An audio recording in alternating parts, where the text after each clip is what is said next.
Boker Tov, il est 8h04 sur studioqualita.com. Heureux de vous retrouver en cette matinée pour une heure d'information, une heure d'actualité israélienne. Et nous commencerons cette heure par les principaux titres ce matin dans l'actualité israélienne, des titres que nous développerons vers 8h40 dans la revue de la presse et des médias israéliens. Et le titre de ce matin, le titre important de ce matin est un titre presque historique puisque aujourd'hui on peut parler de la fin de l'ORTI, de l'Office de radio et de télédiffusion israélien, qui a existé depuis bien avant la création de l'État d'Israël, puisque les premières émissions de l'ancêtre de Kol Israël, Kol Yerushalayim, ont débuté il y a 81 ans, avant de devenir, au moment de la création de l'État d'Israël, il y a 69 ans, Kol Israël, la radio nationale israélienne. Eh bien, sur décision du directeur gestionnaire de l'ORTI, une décision prise hier et annoncée vers 19h en direct sur la première chaîne de télévision, eh bien, sachez-le, les émissions d'information de cette première chaîne, de la Une et de Reshet Bet, la chaîne d'information de Kol Israël, en fait, toutes les émissions de l'ORTI vont cesser aujourd'hui, en fin d'après-midi.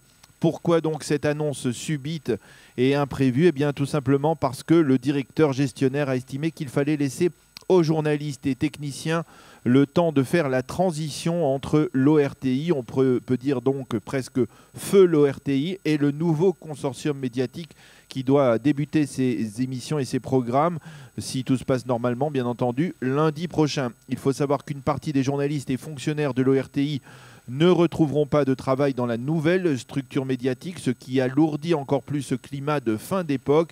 Et nous reviendrons vers 8h40 lors de notre revue de la presse sur les larmes versées par la présentatrice vedette du journal télévisé Géoula Even hier soir en apprenant la nouvelle en direct de la fermeture de l'ORTI, en apprenant qu'elle allait présenter l'ultime journal télévisé de la première chaîne après 49 ans d'émission de la télé israélienne, de la télé nationale publique israélienne, des larmes sincères qui ont été suivies à la fin du journal télévisé par l'Atikva, spontanément entonné par tous les techniciens, journalistes, producteurs, réalisateurs qui étaient présents et qui se sont rassemblés naturellement derrière la présentatrice. Donc beaucoup d'émotions et un petit pincement de cœur en comprenant qu'une page de l'histoire des médias d'Israël se tourne actuellement. Nous en reparlerons donc dans notre revue de la presse et des médias vers 8h40. Et puis nous en parlerons également ensemble avec Eliana Gurfinkel pour essayer de rappeler un peu ce qu'a été Kol Israël, qui a servi, on va dire, de tremplin pour de nombreux journalistes, y compris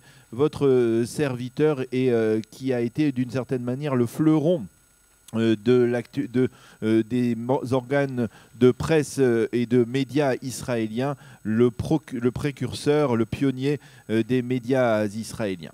Le reste de l'actualité que nous développerons également dans cette revue de la presse vers 8h40, Donald Trump pourrait organiser un sommet tripartite à Jérusalem avec Binyamin Netanyahou et Mahmoud Abbas pour relancer le processus de paix. Et puis enfin, sachez que cela fait maintenant 100 jours que les habitants d'Amona vivent dans des conditions précaires dans l'auberge de jeunesse de la localité d'Ofra. Ils commencent à en avoir assez d'évoluer dans 20 mètres carrés par famille. Il rappelle la promesse du Premier ministre Binyamin Netanyahou de les réinstaller dans une nouvelle localité qui n'a pas encore été aménagée. La météo aujourd'hui, pour terminer les titres de l'actualité de ce matin, bien la météo est particulièrement clémente. Il fera encore très chaud sur l'ensemble du territoire israélien avec des températures autour des 30 degrés à Jérusalem et à Tel Aviv et des 36 degrés à Eilat. Voilà donc pour les titres. Je vous retrouve dans quelques instants pour un entretien avec le docteur Ephraim Herrera, qui est historien des religions et spécialiste de l'islamisme et même du djihad islamiste. Nous nous retrouvons dans quelques instants après le jingle.